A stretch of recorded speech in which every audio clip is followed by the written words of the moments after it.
Olá pessoal, me chamo Matheus e vou falar um pouco o que é o Arduino. O Arduino é uma plataforma de prototipagem eletrônica de código aberto. Ele foi criado em 2005 na Itália, com a finalidade de facilitar o aprendizado e o desenvolvimento de projetos eletrônicos. Ele possui duas partes principais, que é o hardware, que é a placa física em si do Arduino, e o software, que é onde você pode programar ali, onde é a plataforma que você vai conseguir entrar e programar para a finalidade do seu projeto.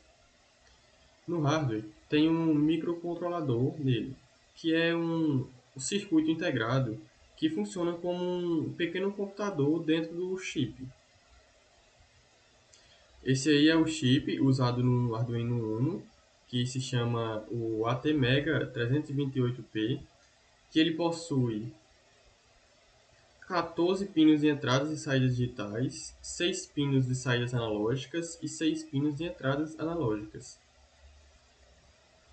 Falar um pouco sobre os tipos de Arduino que existem.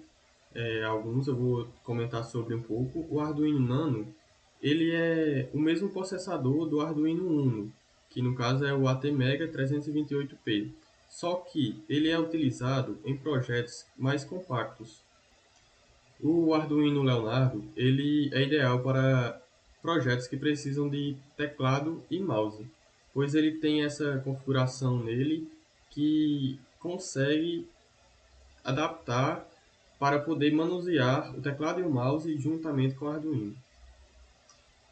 O Arduino Mega 2560 é ideal para projetos com muitas conexões. Como vocês estão vendo, eles têm muitas conexões nele e pode ser todas utilizadas e é ideal para projetos mais complexos. E exige também mais memória dele mesmo, memória RAM. E esse é o Arduino mais popular, que é o Arduino Uno, que é o que nós iremos falar mais e iremos trabalhar com ele, que é ideal para projetos iniciantes e básicos da eletrônica. Aqui está a comparação entre eles, tem algumas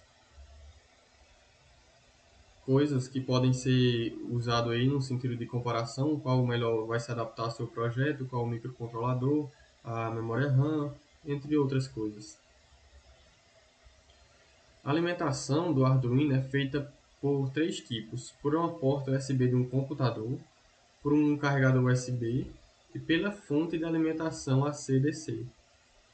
E tem dois exemplos dos cabos que podem ser usados.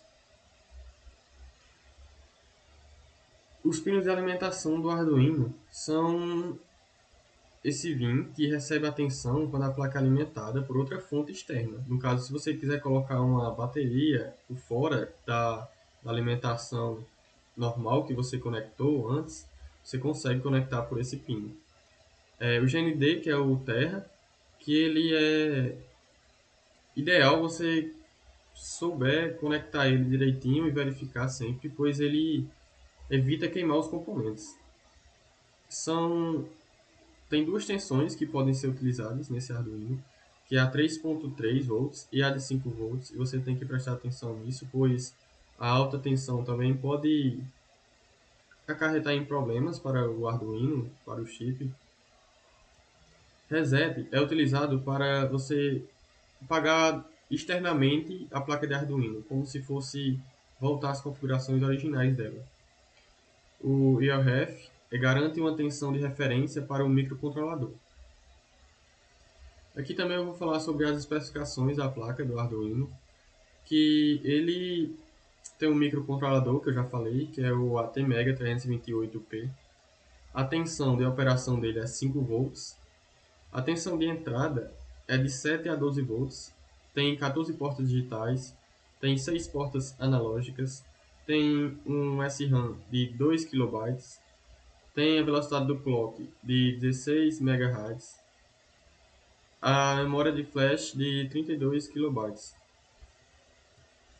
E são alguns componentes do Arduino que você tem que prestar atenção quando estiver manuseando ele, como o conector para alimentação da tensão, os pinos, o microcontrolador, e várias outras coisas que são importantes quando você vai utilizar completamente o seu Arduino.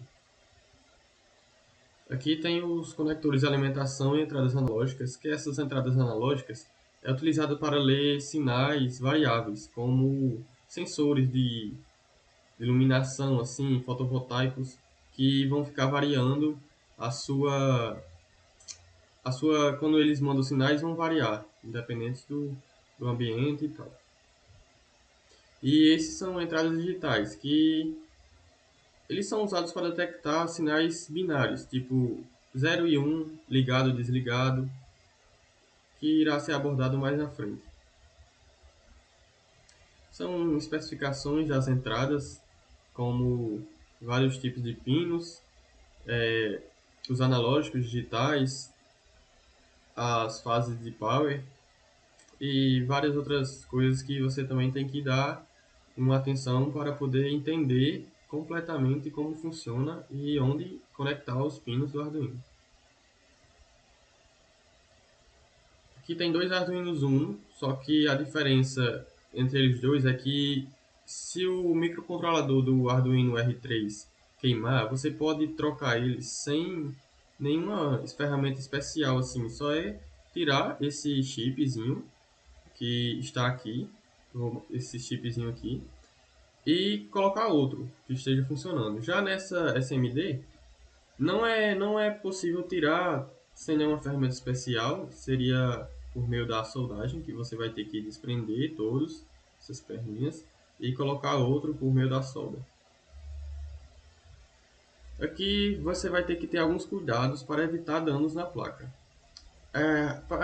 O cuidado para você energizar a placa, você tem que olhar atentamente para não colocar uma tensão muito alta, uma tensão maior do que, tipo, colocar 12 volts, você vai acabar danificando o seu Arduino. As grandezas básicas, que são a tensão, como já falei, a corrente, a resistência, que você também tem que se atentar quando você for utilizar os componentes. Se você ligar os componentes diretamente no Arduino, pode danificar. Você tem que colocar numa protoboard, uma placa de ensaio também, como geralmente é chamada, e deles ligar a, os fios ao Arduino. Você também tem que estar atento à conexão dos componentes em pinos errados, pois pode resultar em leituras erradas ou até mesmo a falta de leituras, não conseguir ler e você pensar que é um erro no projeto, mas às vezes é uma conexão do componente ali que você colocou errado, alguma coisa que aconteceu. Então tem que se atentar a isso. Você também tem que se atentar aos pinos flutuantes, pois eles têm que estar desligados quando você for fazer no software e você for gerar o seu código, você vai ter que desligar. A conexão com a protoboard também, você tem que conferir se está tudo conectado direitinho, colocado no seu devido lugar, se há algum mau contato, como eu já expliquei, aí você irá utilizar muito a protoboard. E as recomendações, quando você for colocar na protoboard, você tem que se atentar à polaridade dos componentes, que existe o positivo e o negativo. Então todos você tem que prestar atenção, olhar o positivo e o negativo, colocar devidamente nos seus lugares e só assim ligar. E caso você precisar trocar alguma coisa, é melhor você desconectar o Arduino da alimentação, deixar ele desconectado da energia e você faz as manutenções necessárias.